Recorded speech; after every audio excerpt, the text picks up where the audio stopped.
Investigators haven't officially stated if they believe the surveillance blackout was intentional. But here's what they did say: they have no digital trace of Lily or Jack after May 1st. None. Which raises the most difficult question of all: were the children already gone before anyone started looking? Let's think about that for a second. The family claims the children were last seen the morning of May 2nd. But if no camera shows them that day, and the last confirmed sighting was the night before, then who changed the timeline? Who said they were there when they weren't? One theory has gained traction in forums and community threads: the timeline wasn't just mistaken, it was manipulated. Adjusted to shift focus away from the crucial window when something may have actually happened. If that's true, it means the search started too late. The forest was combed in the wrong direction. And the Amber Alert never had a chance. Someone might have bought themselves a critical 12 to 18-hour head start. But who? And how? By the time their mother called 911, they were already gone. No one saw a vehicle. No one heard anything strange. One moment, they were in the house. The next, air. And from that moment on, the world stopped turning for the Sullivan family. The search began: dozens of RCMP officers, search dogs, helicopters, heat drones, and 160 volunteers combing every inch of forest surrounding the home. But hours passed. Then days. Not a single piece of clothing. Not a sound. Not a sighting. Nothing. And when search teams began to scale back after just 5 days, questions turned into accusations. Then came the first clue. Just one. A footprint. Small. Fresh. Deep in the woods along a pipeline. Was it Lily's? Jack's? Someone else's? It was the only physical evidence in the entire search radius. And yet, even that led to nothing. Because what happened to Lily and Jack Sullivan isn't just a disappearance. It's a vanishing. And when RCMP finally admitted they had the timeline wrong, everything you thought you knew about this case was gone. In this documentary, we're breaking down the top 5 clues that could finally solve this case. From a shifted timeline, to a missing Amber Alert, to a footprint that led nowhere. And the mother who left town when the cameras stopped rolling. These aren't just clues. They're fractures in the story. And each one takes us closer to what really happened. Because here's the question that drives everything: how do 2 children disappear without a trace, in a house with no unlocked doors, in a neighborhood where nobody saw a thing? And why does it feel like someone wants it that way? Kindly take a moment to comment below with the city you're watching from. Also, make sure to like this video, subscribe to the channel to help us reach our first 1,000 subscribers, and share it with others. Stories like this must be heard, so we can help solve, prevent future tragedies and keep the memory of innocent victims alive. Lily was 6. Jack was 4. And on the evening of May 1st, 2025, they were alive. They were supposed to be safe. And yet, by the next morning, they were gone. Gone without a trace. No video. No witnesses. No sound. Initially, the timeline seemed clear. May 2nd. Around 10 a.m. Their mother wakes up, checks the house. The kids aren't there. Panic sets in. She calls 911. The official report is logged at 10:14 a.m. The public is told the children must have wandered off that morning. The search begins that day. May 2nd becomes the foundation for every search map. Every interview. Every theory. But here's what no one expected. That timeline. It was wrong. RCMP later confirmed that the last time the children were verifiably seen wasn't May 2nd, but the afternoon before. May 1st, around 4:30 p.m. That's 17.5 hours earlier than first reported. A complete shift in the clock. And that one change broke everything. Think about what that means. The window of disappearance isn't 2 hours, it's almost a full day. A night passed. People slept. People moved. And for that entire time, no one knew the kids were already missing. So the question is, who knew the truth? And why wasn't that detail corrected from the start? When the 911 call was placed on May 2nd, the tone was urgent. The voice on the other end, believed to be the mother, said the children were nowhere to be found. She claimed she had just woken up. But that raises its own questions. Why wasn't a missing persons alert triggered that night? Where were the children sleeping? Who last saw them? And what exactly happened between 4:30 p.m. on May 1 st. and 10 a.m. the next morning? The children weren't reported missing for nearly 18 hours. And yet, investigators initially treated the case as if the kids had wandered off that morning. Not the night before. The community searched in daylight. But if the kids had vanished in the dark, what did they miss? Did the delay cost critical hours? Was evidence washed away in the overnight rain that hit parts of Colchester County that week? Why did the RCMP wait days to reveal this timeline error? And how many leads went cold in the meantime? This wasn't a clerical oversight.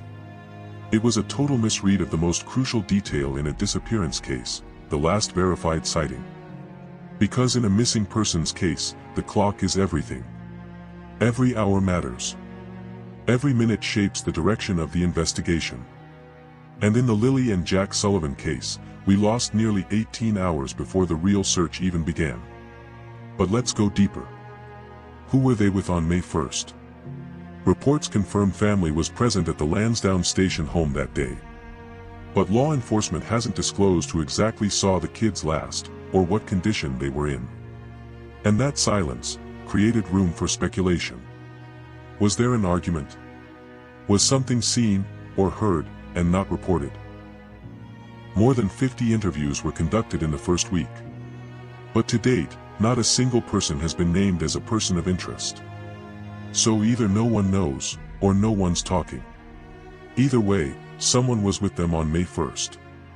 And that leads to the core question we keep coming back to: how do two small children vanish completely, with family in the house, and no one hears a thing? Was it a mistake that spiraled into a cover-up? Or something planned, under the cover of an ordinary afternoon? Because here's what the timeline shift really does: it opens the door to every theory, abduction, accident, or worse. It changes the list of suspects. It rewrites the map. It forces us to ask, what happened that night, and why wasn't the world told the truth from the beginning? If the search began too late, then where were Lily and Jack during the hours no one was looking? And most importantly, who had something to gain from keeping that window closed? Coming up, the search intensifies. Hundreds comb through thick woods, marsh, and brush. Then suddenly, something is found. But it's not what anyone expected. It's small, out of place, and it raises more questions than answers. Clue number 2 is next. Helicopters, K9S infrared drones, volunteers on foot, and still, nothing. From the moment Lily and Jack Sullivan were reported missing, Nova Scotia's Colchester County responded with urgency. Local RCMP officers coordinated with specialized search teams. Thermal imaging drones were launched. Sniffer dogs brought in from other provinces. And over 160 volunteers mobilized within 24 hours, combing dense woodland, creek beds, and farm edges. The focus was a stretch of forest near Lansdowne Station. A remote area. Heavily wooded. Surrounded by thickets, wetlands, and miles of rural property. The official search zone, approximately 4 square kilometers. But despite the manpower, the technology, and the round-the-clock effort, the result was silence. No shoes. No fabric. No broken twigs. No trail. Just trees. Every direction, every coordinate, came up empty. And that's when it started to feel less like a search, and more like a question no one could answer. Then, one clue surfaced. Not a backpack. Not clothing. Not blood. A footprint. It was found along an old pipeline trail that cuts through the region. The location? More than 1.5 kilometers from the Sullivan home, through terrain most adults would struggle to cross, let alone a 6- and 4-year-old. But the size? Small. Maybe child-sized. Maybe not. The identity of the print hasn't been confirmed publicly. No match was ever announced. And investigators have not clarified whether it belonged to Lily, Jack, or anyone else in the family. But it remains the only piece of physical evidence connected to the search. So now we ask, how did a footprint, just one, end up so far from the home? Could a child have made it that far on their own? In the dark? Through underbrush, streams, and uneven ground? And if they didn't, who did?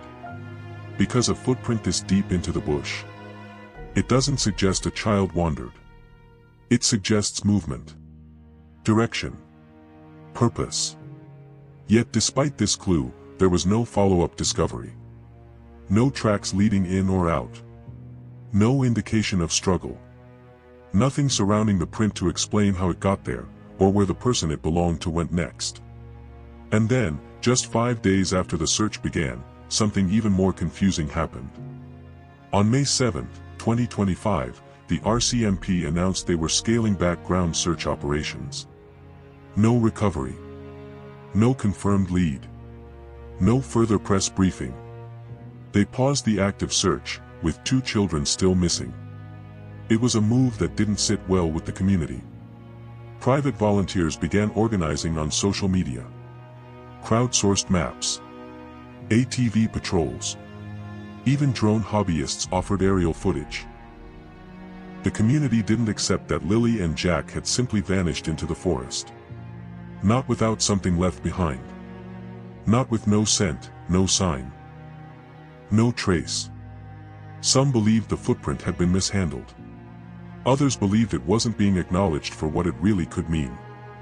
Was someone trying to redirect the search? Or worse, did someone already know there was nothing left to find? In most missing persons cases involving children, a search that yields no result usually reveals something else, some misdirection, some manipulation, or some error in the starting point. And in the Sullivan case, we already knew the timeline was off. So what if the search radius was off too? What if the real location wasn't in the forest at all? The longer the forest gave no answers, the louder the theories became. One theory pointed to the pipeline itself. It's not just a trail, it's infrastructure. Maintained. Patrolled. Used by work crews. Could a vehicle have accessed it? Could someone have used it to enter or exit the area undetected? The footprint might not have belonged to a child, but to someone taking them away. But if someone used the pipeline route, why leave behind a print at all? Was it an accident? Or a warning? And if the RCMP believed the print was significant, why downplay it in later updates? No forensic analysis was ever released to the public. No mold casting confirmed. No photo distributed. One clue. One footprint. And then, nothing. The trail goes cold. And we're left with more questions than answers. If a footprint was found, where's the rest? If children were walking, where are their tracks? Their scent? Their voices? And if someone else was out there, where are they now? Then, the attention turns inside the home. And to those closest to the children. The people who were with them that night. One man steps forward, publicly. One woman disappears, quietly. And suddenly, the case takes a different turn. Clue number 3 raises the stakes. In every missing child case, the same question surfaces almost immediately: what about the parents? Not because they're always involved, but because they're the first line of contact. The first people who should know. And in many cases, the first ones who don't. In the case of Lily and Jack Sullivan, that question became more than just routine. Because almost as soon as the children vanished, eyes turned inward. The stepfather, Daniel Martel, was one of the first adults to speak out. In interviews, and across social media. He insisted the children had been abducted. That foul play was likely, and that more resources should be deployed. Martel didn't shy away from attention. He gave interviews. He faced reporters. He answered questions others were avoiding. And in one interview, he went further than most expected. He publicly volunteered to take a polygraph. Now, polygraphs are not admissible in Canadian court. They're not considered reliable evidence. But in the court of public opinion, they matter. They send a message. So why offer it? If you're innocent, it's a bold move. If you're hiding something, it's a dangerous one. Was this a show of transparency, or a way to gain control of the narrative before others could? Because when someone steps into the spotlight that quickly, the question becomes, are they trying to help? Or trying to lead? Martel went further, urging police to expand the search beyond the local terrain. He specifically mentioned airports, highways, border alerts. Some found it helpful. Others found it strange. Why leap to the possibility of cross-border abduction before any evidence pointed that way? What did he know, or suspect, that investigators didn't? But while Martel leaned into the coverage, the children's biological mother vanished from it completely. Malihia Brooks Murray, the mother of both children, stopped posting on social media days after the search began. Then, according to multiple reports and confirmed community accounts, she left Nova Scotia altogether. And her social media accounts? Deleted. This sparked speculation that grew louder by the day. Because in cases like this, silence isn't neutral. It becomes noise. Was she overwhelmed with grief, or avoiding something?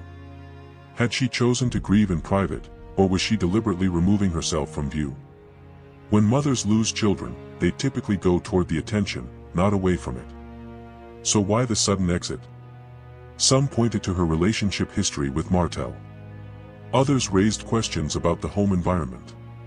To date, RCMP has not announced any charges or formal accusations against either parent. But that hasn't stopped the public from asking their own questions. What kind of dynamics were at play in the house? Who was really with the children the last night they were seen? And if no one saw anything, how is that even possible inside a single-story home? Daniel Martel says he wants the truth. That he's been cooperating fully. That the children were like his own.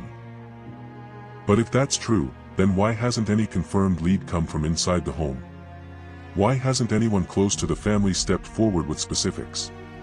And why hasn't RCMP cleared the household publicly? Some online theorists argue that Martel's media presence may have been a way to stay ahead of the story. Get out in front. Control perception. Others suggest the polygraph plea was genuine, a desperate move from a stepfather trying to clear his name in the absence of answers. But if he was willing to take a polygraph, did he really do it? Meanwhile, the mother's silence grows louder. So again we're left asking, was it grief? Guilt? Or something darker? What really happened inside that house between May 1st and May 2nd? And if both adults closest to Lily and Jack can't, or won't, fill in the missing hours, who will? Because in every disappearance, there's a window where people talk. And when that window closes, so do the chances of finding out what happened. Coming up, a new clue surfaces. Not from inside the home, but from inside the system. One decision by RCMP that changed how this case unfolded. And maybe, how it ended. Clue number 4 follows. And it's the one the public never forgave. 2 young children. Missing from their home.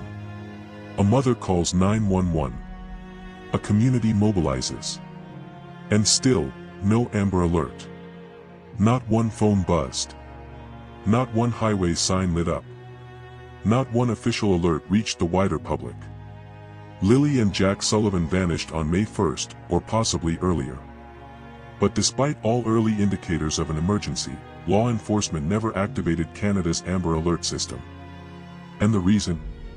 According to the RCMP, there was no evidence of an abduction. Let's break that down.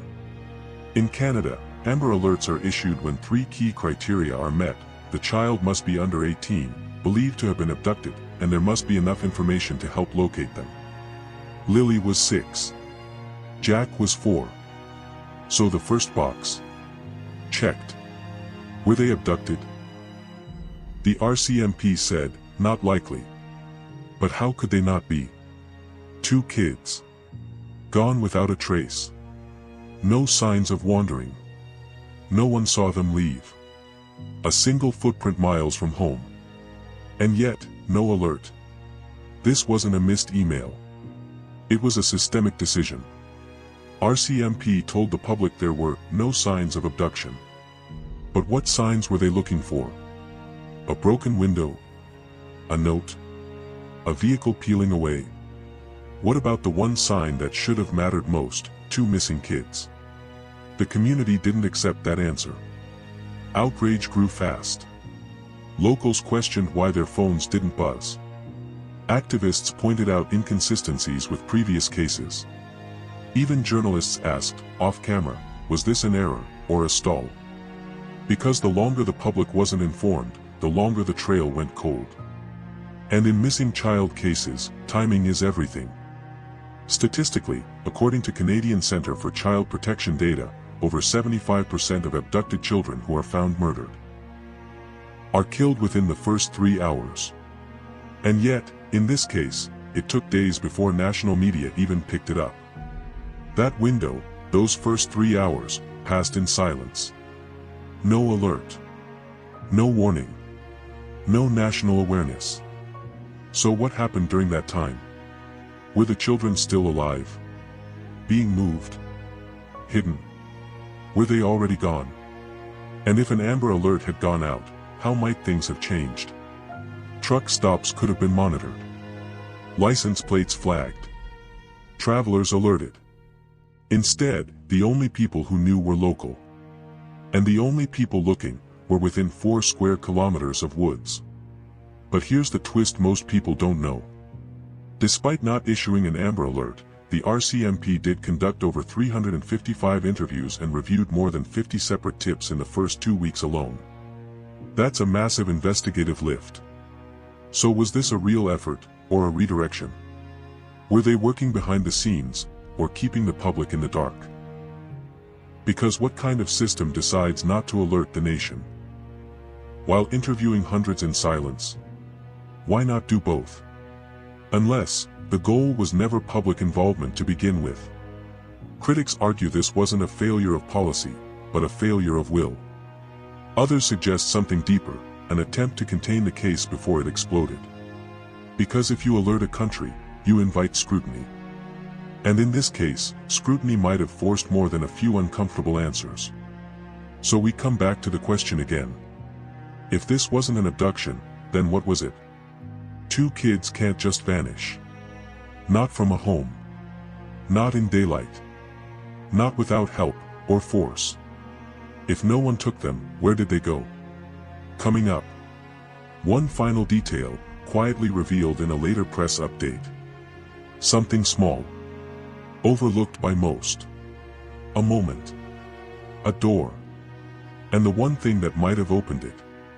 Clue number 5, could be the answer hiding in plain sight. Sometimes, the smallest clue is the loudest scream. In the Sullivan case, that clue wasn't a witness or a confession. It wasn't a footprint or a polygraph.